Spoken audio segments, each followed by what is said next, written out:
Hello, this is Anthony Chadwick from the Webinar Vet, welcoming you to another episode of VETchat, the UK's #1 veterinary podcast. And I'm delighted on this veterinary dental month of February to have Ivan Crotaz on the line, who is one of the founders of Bonovate and the maker of the Dentonomic range of dental instruments, which are excellent ergonomic instruments that we'll no doubt be talking a little bit about later on in the podcast. But first of all, Ivan, thank you so much for coming on. I think we passed briefly at VMX, didn't we? We were both fortunate enough to go there for chatting to our American colleagues, and it's a fascinating place because, of course, culturally there's a lot of similarities, but there's also some differences as well, isn't there? You tend to work over there for 4 or 5 days before it hits you, and then suddenly you realise you're somewhere very, very foreign. Yeah, absolutely. Ivan, tell us a little bit about yourself. Obviously, a veterinary surgeon.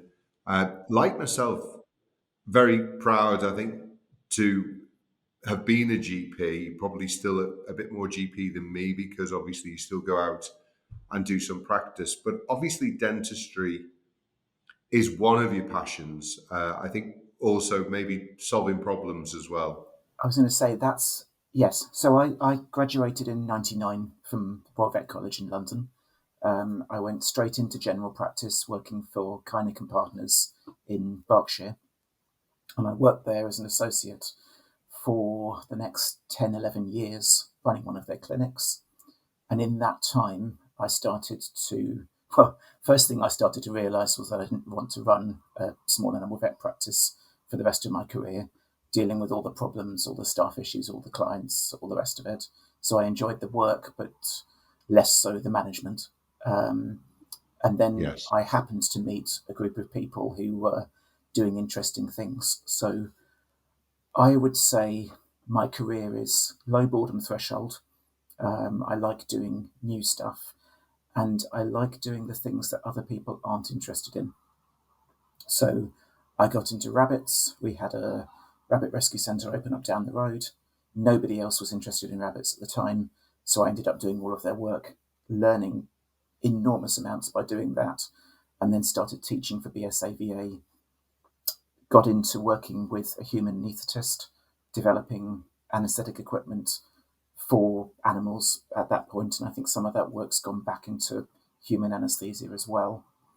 And then I was in a consult one day with a guy who'd cut his lampshade cone collar down with a pair of scissors to shorten it down. His dog had an ear infection.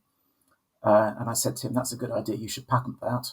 And then 2 days later, he walked back into the practice saying, "My mate's a patent lawyer. Do you want to start a company?" At which point I was bored and said yes, and the rest is history. And it was literally as straightforward as that. So the three of us have been working together since 2008, developing initially a whole series of things that didn't work.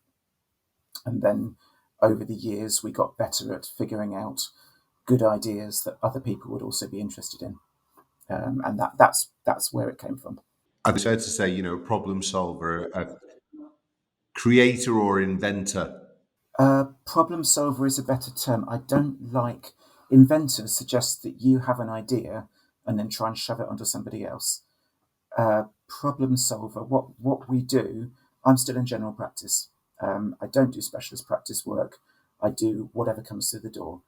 Still quite a lot of rabbit work, dentistry, medicine, a lot of geriatric stuff these days with the rabbits because they're living much longer than they used to. But I'm just doing whatever comes in. And the advantage of that is that I'm seeing the real stuff rather than the specialist once a year case. I'm seeing the everyday cases. So what I'm doing is looking at the equipment and saying, well, that doesn't work very well. Going back, designing, testing, retesting, that sort of thing. I think this is what happened with Thomas Edison. The problem was, it was very dark in the night to read your books and things. So what's the solution? And obviously the old-fashioned solution was gas lighting and candles. And actually he wanted to solve the problem of something that was more consistent, didn't run out. But I think he had 10,000 goes of it. So actually, if you are a problem solver or an inventor or whatever word you want to use, You have to be really resilient to cope with failure, don't you? You have to use failure as an advantage. So To the learn. system, fail early, fail cheap. So Yeah. you probably can't see behind me, but I'm sitting in the workshop area of the office at the moment. And when we make prototypes, I literally hand make them here very fast.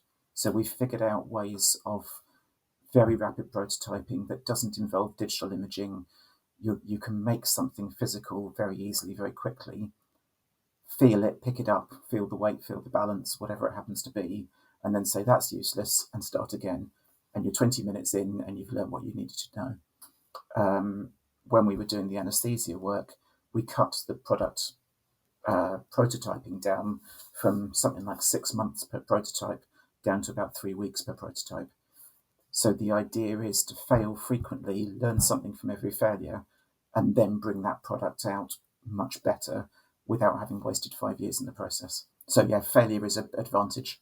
And sometimes you have to obviously have that feedback from your clients, because sometimes people create something which they are so pleased with. It's an amazing product, but actually Yes, nobody wants it.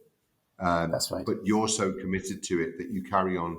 No, it's going to sell. It's going to sell. If similarly with obviously the dentonomic instruments, but also with Webinar Vet, there was an immediate attraction and traction to that product when I set that up. Almost from the first, well, it was from the first webinar that I did, there was success. And, on each stage, we could see this was something that obviously wasn't just me that struggled with trying to do his training, purely in a Yep. physical way. It was lots of vets and nurses. And so that growth happened very quickly. It was never something that was sucking cash out, it was bringing cash in. It's always a good sign that you've got a good product. And if you haven't got it, as you say, stop doing it. Yeah, physical products tend to suck the cash out for quite some time. So our dental Yeah, instruments took us 3 years of development work, even with that rapid yes. prototyping method, to get them to the point that I was comfortable and a bunch of specialists were comfortable. And then we only launch when we got that. So yeah, Yeah. that was a hard process. Yeah, I think that's the thing with any physical product or a physical business, bricks and mortar business, there's a huge cost to set up. And I think now digital is catching up with that, because actually if you want to get a good website, developers are very expensive, etc. They often don't give you exactly what they promised you. So yeah, I can see the difficulty of that. I mean, the dentonomic instruments are so beautifully ergonomic that it just makes it so much easier to do the job. But I suppose also with dental instruments, it's often the sharpness of the instruments that, if we don't look after them, they dull. So how do you work with that with the dentonomic In fact, instruments? it's in fact, Anthony, it's not the sharpness of the instruments. That's where we started as well. It's thinness, not sharpness, that makes the difference. Right. So Dentonomic was a little bit of a journey. I sat there, I was catching up with my CPD, and I was listening to one of the UK vet dentists. I thought, fine, hate dentistry. I'm going to go and sit in this lecture and finally, after 15 years, figure out how to do it. And what she was talking about was the fact that everybody's struggling with blunt dental instruments. So, yes, we started and we said, could you make a dental instrument that works like a scalpel? Can you make something with a Yeah. replaceable blade? And of course, with a dental instrument, you're twisting left and right, and you're pushing and you're pulling. So the first thing we worked on was a connection system so that you can lock and unlock the blade really easily and not break it, because let's face it, you know, put something in the hands of a vet and the first thing it can do is figure out how to break it.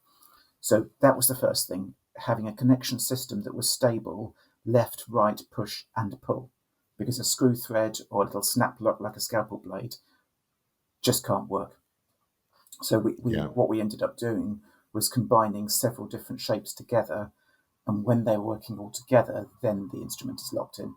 Um, and then what we did is we started sitting down and looking at manufacturing methods, and we already had an association with a very, very specialist machinist who's just on the west side of London, and they make all sorts of high-end military stuff. They make turbine blades. They make, oh, it's amazing when you walk in there.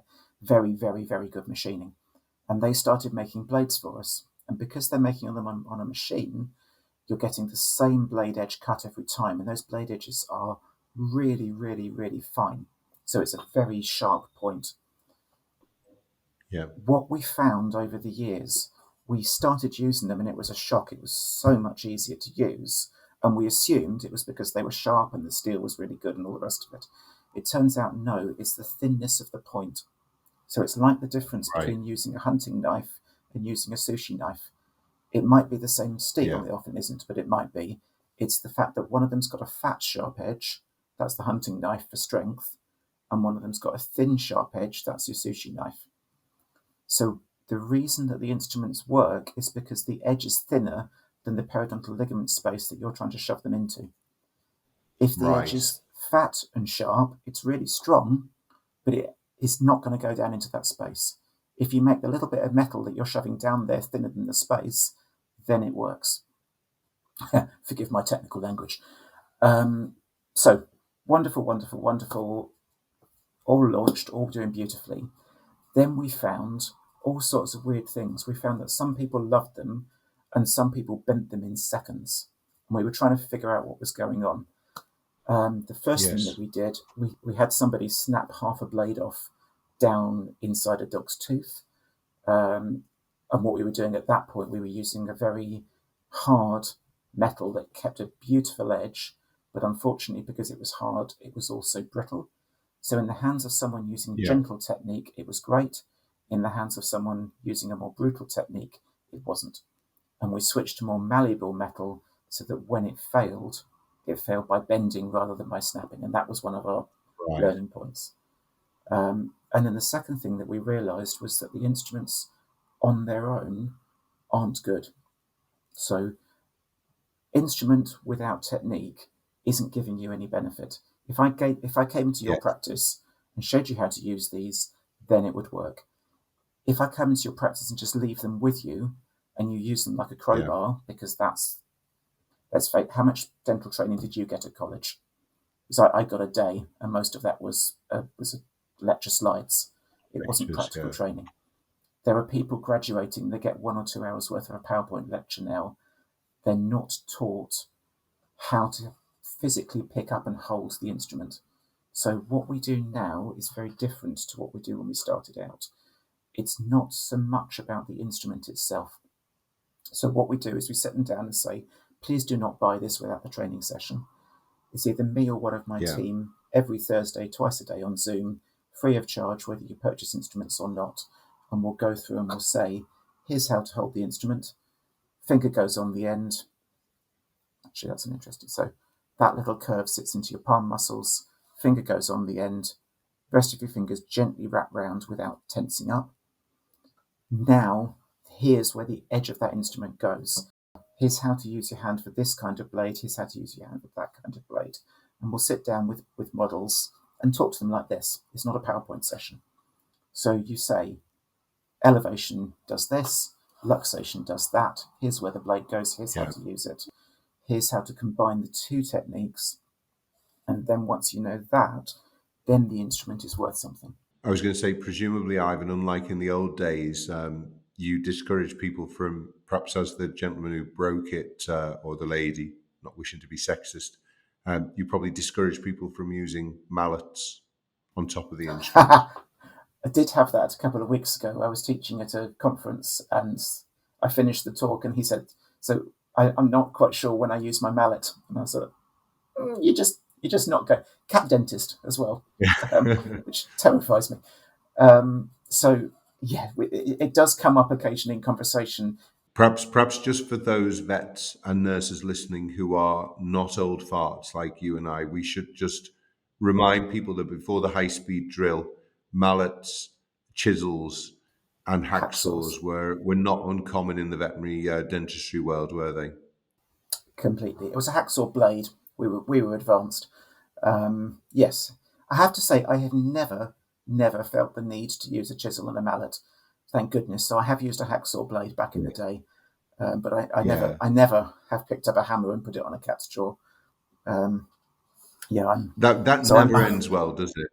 I cannot begin to imagine. You can be moderately delicate with a hacksaw blade, although I do think the high-speed drill was a big step forward. Um, I think for me, actually, the other thing that I noticed at the time was non-steroidals.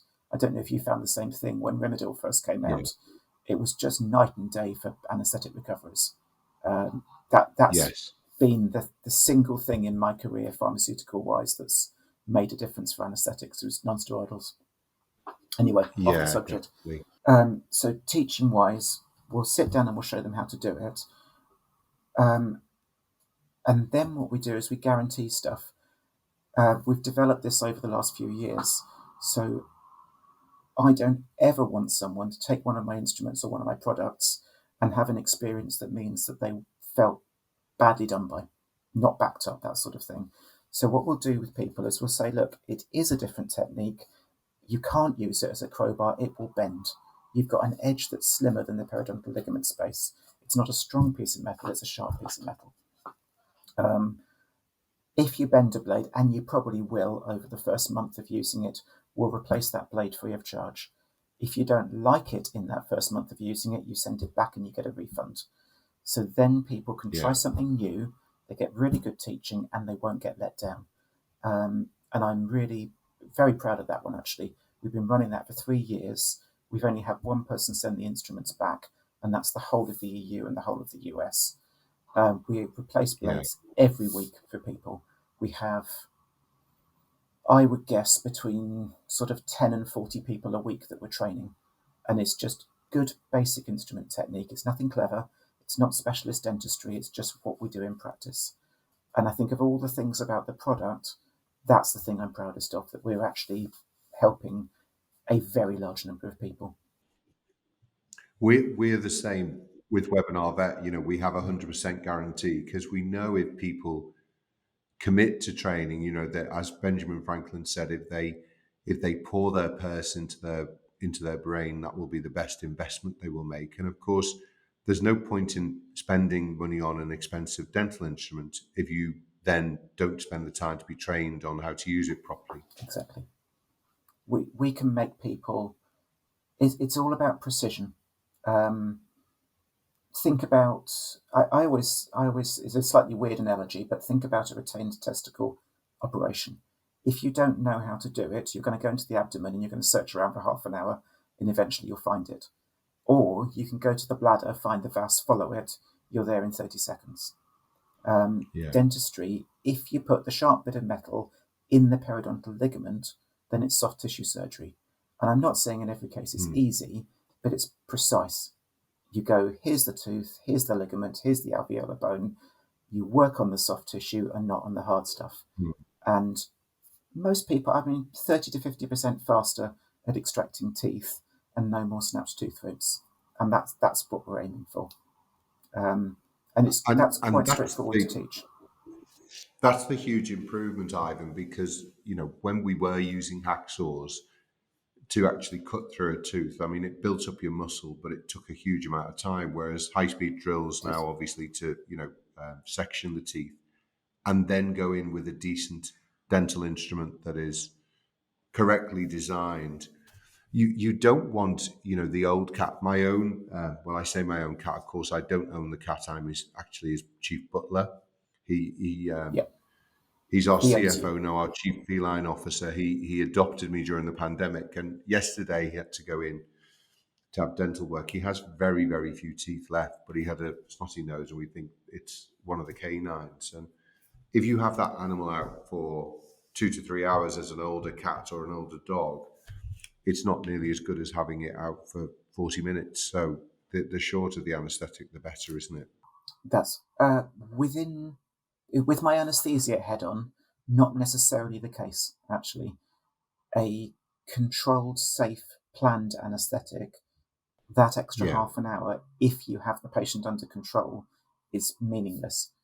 Um, yeah, so rushing through a procedure to knock 20 minutes off the anaesthetic isn't a sign of a safe anaesthetic. That's that personal yeah, opinion. So touching on anaesthesia for a second, my background is rapid anaesthesia, which is thought of to be on the tricky side. In fact, it's not. Yeah. Rabbits aren't.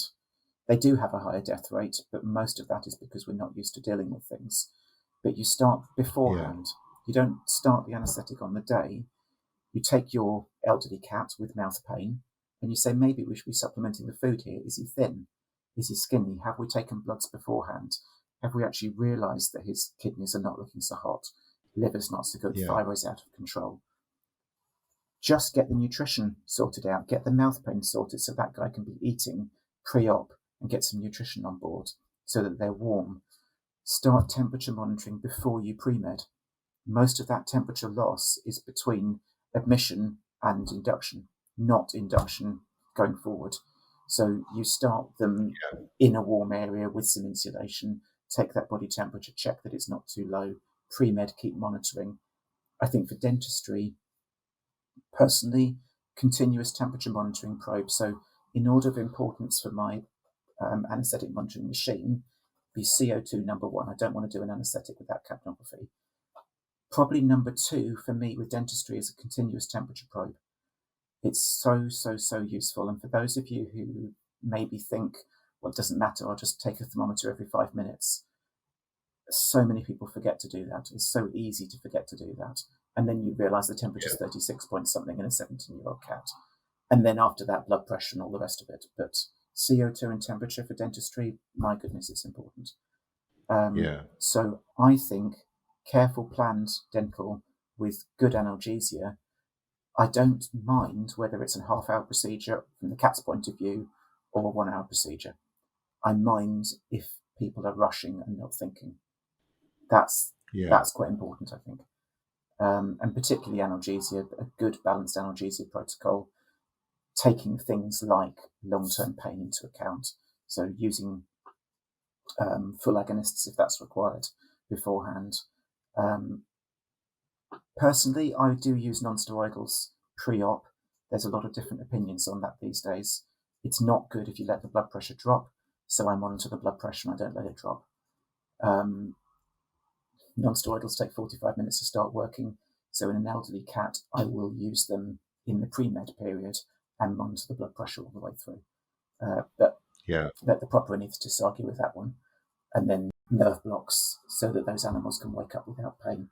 So at that point, I absolutely think you shouldn't be doing 3 hour dental procedures on elderly cats, but whether it's 45 minutes or an hour probably doesn't make as much difference as we're perhaps thinking. No, I agree. But obviously, if you've got a cat in recumbency for 2 or 3 hours because you're just needing a long time to take a tooth out rather than doing it in 2 hours because you've got better instruments, that's obviously got to be better for the animal. And I think dental surgery, if you're being precise and you're planning things, for elderly cats, an hour to an hour and 15 minutes is probably what you need.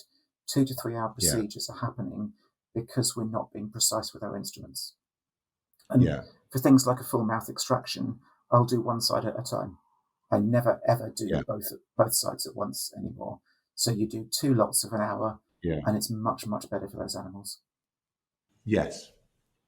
And again, I'm saying that from a GP's point of view, not a specialist's. Yeah, no, that makes sense. And of course, the importance of radiography within that, so you've got an idea of what actually is going on, not only above the gum line, but below the gum line as well. It can save you a vast amount of time. If anyone's listening and they don't do dental radiography in cats, you are wasting your time. If there's a resorptive lesion and there's no periodontal ligament space and the bone's just going into that root, you can crown amputate that root, you can smooth it off. It'll take you minutes and you've done a good job. So dental radiography is a time saver, not a time waster. Yeah, it's super important. And not as hard as you think. No, exactly. And that's a great point maybe to finish with. We were speaking to Norman Johnson on the podcast as well. Obviously a great, one of the founding fathers, certainly in the UK, of dentistry and a similar thing. Dental radiography is really essential. Obviously, we do it in humans. We should be doing it on our cats and dogs. I think don't be put off by thinking that radiography is complicated and dentistry is complicated. It's not. You are going 0.5 millimeter into the bone and taking out a very simple structure. So dental radiography, If you're trying to get textbook perfect pictures, then yes, I agree, it's complex. But we're not. We're just trying to get a diagnostic radiograph. Just start doing it. BSAVA Manual of Dentistry has got some fantastic stuff in there. I have that. I have a couple of other books, but that's the one I go back to. Cecilia Gorrell's dental book is also very good. It's much smaller. And that's what you can flick through, and you just find the location, you eyeball the angle, take a picture, and then you get better at it over time. So stop trying to be perfect with it. Just do it. I think this is the key. Vets, we know a lot can be perfectionists, and actually the only way you get good at something is to do more of it. So if you don't, if you're not able to walk, as a child, you just practice, and you get better at it. Well, similarly, any sort of exercise, riding a bike, swimming, running, the more you do, the better you become. Similarly with our clinical things, I, as a dermatologist, just wanted to use my microscope all the time. The more I did, the better I became. It's the same with radiography, isn't it? Yeah, absolutely. Ivan, thank you so much for agreeing to spend some time on the podcast. Dentistry is so important. Again, speaking to Norman recently, amazing that 30 years on from myself graduating, we're not doing more of it at university. It is something that seems to come on. We seem to educate ourselves on a postgraduate level, but of course, dental problems in many of our species, in cats, dogs, horses, rabbits, can be a massive issue for welfare of the animal. So it's great to see people like you spending time thinking about it, creating and developing these lovely instruments that you've developed, but making sure that as a GP, it's something that we should feel comfortable doing, the easy stuff, and then obviously the more complex stuff sending on to our specialist friends. Yeah. Anyone that wants to access that training, dentonomic.com, go there. There's a link through, and you can come onto one of our Thursday sessions free of charge whenever you like. We'll put that underneath on the podcast so people can actually see what the link is. And obviously your email address if people want to perhaps email you and chat further about anything. Lovely. Thanks again, Ivan. Thank you, everyone, for listening. Hopefully, we'll see you on a podcast or webinar very soon. This has been Anthony Chadwick from the Webinar Vet and VETchat, the #1 UK veterinary podcast. Take care. Have a great day. Bye-bye.